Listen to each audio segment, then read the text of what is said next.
हमारी दुनिया रहस्यमयी चीजों से भरी हुई है जिसके बारे में आप और हम अंदाजा भी नहीं लगा सकते। इतना तो तय है कि हम इस धरती की पहली सिविलाइजेशन नहीं है, क्योंकि हमसे पहले भी बहुत लोग और जीव जंतु हमारी धरती पर रह चुके हैं। इसलिए दुनिया भर के वैज्ञानिक हमेशा ही किसी न किसी चीज की खोज में लगे रहते हैं जिसे हजारों और करोड़ों साल पहले की धरती के रहस्य से पर्दा उठा सके। ऐसे ही खोज में कई बार कुछ ऐसी चीजें मिल जाती है जिसे एक्सप्लेन करना बिल्कुल आसान नहीं होता। तो चलिए आज हम आपको बताते हैं कुछ ऐसी ही चीजों के बारे में जिनका राज सदियों तक जमीन में दफन रहा। मिस्र के काहिरा से दक्षिण पश्चिम में लगभग 150 किलोमीटर दूर स्थित है वादी अल हितन यानी वैली ऑफ हेल्स, जो एक पुरातात्विक स्थल है द्वारा जुलाई 2005 में विश्व धरोहर स्थल घोषित किया जा चुका है। अब आप सोच रहे होंगे कि यहाँ ऐसा क्या है। जब सहारा रेगिस्तान की रेत हवा के साथ हटती गई तो रेगिस्तान के गर्भ में नीचे दबी कुछ ऐसी चीजें निकलकर सामने आई जिसकी कल्पना किसी ने भी नहीं की थी। दरअसल इस रेगिस्तान के नीचे कई 100 हेल के जीवाश्म मिले। पहली चौंकाने वाली बात थी कि रेगिस्तान में समुद्री जीव की हड्डियां मिलना, यानी ये रेगिस्तान पहले कभी विशाल समुद्र था। लेकिन जब इनकी स्टडी की गई तो दूसरी चौंकाने वाली बात ये सामने आई कि ये हड्डियां कम से कम 40 मिलियन साल पहले की है और एक 65 फुट लंबा हेल का जीवाश्म ऐसा भी मिला जिसके पैर भी थे, यानी ये हेल्स आज की हेल्स की प्रागैतिहासिक पूर्वज थी। यानी इसने इस रहस्य से पर्दा उठा दिया कि हेल का विकास कैसे हुआ और कैसे पैर वाले स्तनपायी जीव बाद में समुद्री हेल में विकसित हुए। यानी आज की डॉल्फिन हेल पहले कभी जमीन पर चलने वाले जीव हुआ करते थे। यहाँ मिलने वाले जीवाश्म की हालत भी दुनिया में मिले अन्य जीवाश्म से काफी अच्छी रहती है। यहाँ सिर्फ हेल के ही नहीं बल्कि अन्य जैसे कि मगरमच्छ और कछुए के जीवाश्म भी पाए जाते हैं। सबसे पहली बार यहाँ साल 1902 में हेल का जीवाश्म पाया गया था। साल 1968 में अमेरिकन साइंटिस्ट को डेल्टा यूटा से 43 मील की दूरी पर ट्राइलोबाइट को ऐसे जीवाश्म मिले जिसने दुनिया भर के साइंटिस्ट को हैरत में डाल दिया। ट्राइलोबाइट विलुप्त प्राणियों की एक श्रेणी है जो समुद्री ऑर्थोपोड जैसे केकड़े और त्रिम से संबंधित थे और करीब 260 से 600 मिलियन साल पहले मौजूद थे। ट्राइलोबाइट जीवाश्म ने साइंटिस्ट को इसलिए हैरत में डाला क्योंकि उसके ऊपर इंसानों के बूट के निशान मिले हैं। इस बूट का साइज करीब अमेरिकी जूते के 13 नंबर का है। उसने जरूर ट्राइलोबाइट को मारने के लिए उसके ऊपर पैर रखा होगा, लेकिन साइंटिस्ट की थ्योरी को माना जाए तो इतने समय पहले किसी इंसान का रहना असंभव है। इंसानों का अस्तित्व 1 से 2 मिलियन साल पुराना ही है और इंसानों ने बूट करीब कुछ हजार साल पहले ही पहनना शुरू किए हैं। तो क्या यह फुटप्रिंट्स किसी दूसरे ग्रह के एस्ट्रोनॉट्स के हो सकते हैं? आपकी क्या राय है?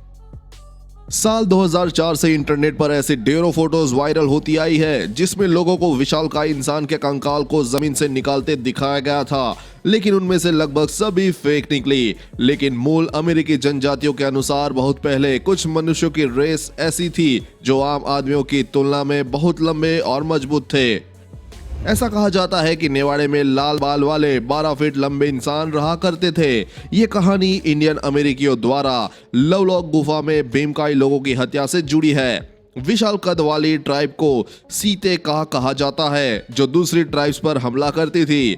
इससे परेशान होकर दूसरी सारी ट्राइब्स एकजुट हो गई और उन्होंने विशाल कद वाली ट्राइब को गुफा में छिपने के लिए मजबूर कर दिया, जिसके बाद उस गुफा के मुंह पर आग लगाकर उन्हें मार दिया गया और गुफा को बंद कर दिया गया। 1911 में जेम्स हार्ट की कंपनी द्वारा वहां खूब माइनिंग की गई, जिस वजह से वहां मिली चीजें या तो बर्बाद हो गई या खो गई। लेकिन 1912 और 1924 में कैलिफोर्निया विश्वविद्यालय द्वारा वहां खोज की गई और वहां से हजारों आर्टिफैक्ट्स बरामद किए गए जिनमें कुछ बेहद चौंकाने वाले थे, जैसे एक 15 इंच की सैंडल और बख्त की मम्मी मिली। गुफा के अंदर विशालकाय हाथ के निशान भी मिले। जब 1931 में इस गुफा में दोबारा खोज की गई तब एक मानव जबड़ा मिला जो कि किसी आम इंसान की जबड़े की तुलना में काफी बड़ा था। इसके अलावा 2 लाल बाल वाले मानव की मम्मी भी मिली जिनकी लंबाई 8.5 व 10 फीट थी। लेकिन आज के साइंटिस्ट इसको किसी प्रकार की कॉन्स्पिरेसी मानते हैं। इस पर आपका क्या मानना है? कमेंट करके जरूर बताएं। साल 2009 में एक निर्माण दल इंग्लैंड के डॉरसेट में एक नई सड़क बनाने में व्यस्त था, लेकिन तभी खुदाई के दौरान उन्हें वहां ऐसी चीज मिली कि देखकर सब दंग रह गए। पहले तो उन्हें एक के ऊपर एक बेतरतीब रखे इंसानी धड़ मिले जिनके सिर ही नहीं थे। ये देखकर निर्माण दल चौंक गया। आनन फानन में आसपास की जगह की जब खुदाई की गई तो थोड़ी ही दूरी पर इन घड़ों के साथ 51 सिर मिले। अब बारी थी वैज्ञानिकों की पता लगाने की कि ये आखिरी कौन थे और इनके सिर ऐसे काट कर क्यों अलग कर दिए गए। जब कार्बन डेटिंग की गई तो मालूम पड़ा कि ये सारी हड्डियां मर्दों की 930 से 1030 एडी के आसपास की थी। ये वो समय था जब अंग्रेज और वाइकिंग आक्रमणकारियों के बीच अक्सर लड़ाई होती थी, जिसमें अंग्रेज अक्सर हार जाते थे, लेकिन ये वाइकिंग्स थे या अंग्रेज ये पता नहीं चल पाया। यूके की NERC आइटोप्स जियोसाइंस लेबोरेटरी के जेन इवांस के नेतृत्व में किए गए नए अध्ययन में इनमें से 10 सिर के दांतों में टेलटेल केमिकल मार्कर नामक आइसोटोप की जांच की गई, जो किसी व्यक्ति की भौगोलिक उत्पत्ति की जानकारी दे सकता है। इवांस ने बताया कि ये ब्रिटेन की तुलना में बहुत अधिक ठंडे क्षेत्रों के रहने वाले थे, यानी ये ब्रिटिश नहीं थे, लेकिन नॉर्वे और स्वीडन के वाइकिंग्स थे, जिन्हें शायद बंदी बनाकर यहाँ मार दिया गया। इसके अलावा ये सब नग्न अवस्था में ही मारे गए थे, क्योंकि किसी भी प्रकार के कपड़े या कोई नामो निशान नहीं मिला और आसपास ना ही इनके हथियार, यानी ये युद्ध के दौरान नहीं मारे गए। हड्डियों की और जांच करने पर मालूम चला कि ये सारे स्वस्थ और बेहद मजबूत कद काठी वाले योद्धा थे और इनकी हड्डियों पे तीरों और तलवार के गहरे कट भी मिले। लेकिन ये आज भी रहस्य बना हुआ है कि हमेशा जीतने वाले मजबूत वाइकिंग्स अंग्रेजों की पकड़ में कैसे आए या उन्होंने आत्मसमर्पण क्यों किया होगा। इस पर आपका क्या मानना है? साल 2018 में किसान जेम्स ब्रिसल और उनके पड़ोसी चेल्सी मिशिगन में अपने गेहूं के खेत में एक ड्रेनेज पाइप लगाने के लिए खुदाई कर रहे थे। तभी 8 फुट की गहराई पर उनका मशीन अटक गया। पहले तो उन्होंने सोचा कि शायद नीचे कोई पत्थर है, इसलिए मशीन को खुदाई में परेशानी हो रही है, लेकिन जल्द ही उन्हें एहसास हो गया कि वो कुछ ऐसी चीज है जिसकी कल्पना उन्होंने सपने में भी नहीं की होगी। दरअसल वो एक 3 फुट की विशाल हड्डी थी। यह मानते हुए कि यह जीव वस्तु एक डायनासोर की हड्डी हो सकती है, किसान ने 10 मील की दूरी पर स्थित University of Michigan Museum of Paleontology से संपर्क किया। विशेषज्ञों ने आकर जब खुदाई शुरू की तो वो दंग रह गए। दरअसल वो था हिमयुग के विशाल हाथी यानी वूली मैमोथ का सिर। मैमथ्स लगभग 11,700 साल पहले अपने लापता होने तक उत्तरी अमेरिका में घूमते थे और पहले से ही मिशिगन में बड़े पैमाने पर प्रागैतिहासिक जानवरों में से केवल 30 के अवशेष पाए गए हैं। विशेषज्ञों ने कहा कि यह हड्डियां एक वयस्क पुरुष की है जो 11,700 और 15,000 साल पहले के बीच यहाँ रहते थे और मरने के समय इसकी उम्र 40 साल की रही होगी। बाद में इसे यूनिवर्सिटी ऑफ मिशिगन म्यूजियम में आम आदमियों के देखने के लिए प्रदर्शनी में लगा दिया गया। दिसंबर 2015 अर्जेंटीना में किसान जॉन्स एंटोनियो ताजी हवा लेने के लिए घर से निकले, लेकिन एक स्थानीय खेत के पास पहुंचने पर एक नदी के किनारे उन्होंने कुछ ऐसा देखा जो हकीकत से परे था। दरअसल नदी के कटाव से वहां एक छेद हो गया था और उसमें उन्हें काफी विशाल और गोलाकार चीज दिखी। जब उन्होंने वहां खुदाई शुरू की तो वो अंडाकार चीज और उभरती चली गई।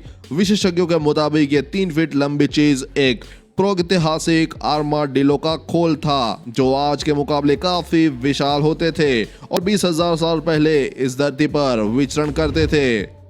यह खोज दुर्लभ साबित हुई, लेकिन फिर से अर्जेंटीना में ही इस साल 2020 में एक गाय चराने के दौरान एक किसान को ऐसा कब्रिस्तान मिला जिसमें वॉक्सवैगन बीटल कार के आ गए 1 या 2 नहीं बल्कि 4 आर्माडिलो के जीवाश्म मिले। एक सूखे हुए नदी के किनारे ये अवशेष मिले। पहली बार में केवल 2 को देखा गया था, लेकिन खुदाई करने पर 2 और पाए गए। विशेषज्ञों के मुताबिक ऐसा पहली बार हुआ जब एक ही साइट पर इस तरह के 4 जानवर पाए गए हैं। इंटरनेट पर एक वीडियो काफी समय तक वायरल रही जिसमें एक छोटे आकार के एलियन को स्पेस सूट पहने एक बॉक्स के अंदर रखे देखा जा सकता था और बताया गया कि ये बॉक्स सार्जेंट लेन मैकडैन द्वारा 5 अक्टूबर 1948 को क्लार्क विले कैटकी को मिला था। बॉक्स पर चिपके टॉप सीक्रेट्स लेटर के अनुसार 1948 में अमेरिकी वायुसेना द्वारा एक छोटे आकार के यूएफओ को मार गिराया गया, जो क्लार्क्सविले केटकी के पास जाकर दुर्घटनाग्रस्त हो गया। उसके मलबे इकट्ठा करके 86 बॉक्स में राइट पैटरसन एयरफोर्स बेस की गुप्त शाखा में प्रोजेक्ट साइन के तहत जमा कर दिया गया। रिकॉर्ड के अनुसार 86 ऐसे बॉक्स तो वहां से बाद में हटा दिए गए, लेकिन बॉक्स नंबर 24 रास्ते में ही कहीं गायब हो गया, जो सार्जेंट लेन मैकडेन को मिला। लेकिन हम अपने दर्शकों को बता दें कि ये कहानी पूरी झूठी है, और जब हमने इसकी पड़ताल की तो मालूम चला कि ये प्रॉप किसी आर्टिस्ट द्वारा बनाया गया था। स्पेस सूट और जहाज के पुर्जे उसने कार्डबोर्ड की मदद से बनाए थे, जिस पर पीवीए गोत की परत चढ़ाकर इसे एक धातु की लुक देने के लिए बहुत सारे धातु और गैर धातु रंग के पेंट किए गए थे। ये कहानी फेक निकली, लेकिन आप ये मत समझिए कि मैं इनके वजूद से इनकार कर रहा हूँ। बस किसी चीज को आंख बंद करके शेयर करने से पहले उसकी सच्चाई जान लेना बेहतर होगा। उम्मीद है आपको हमारी ये वीडियो पसंद आई होगी। आज की पोस्ट में बस इतना ही, और ऐसी ही वीडियो को देखने के लिए बने रहिए हमारे साथ। धन्यवाद।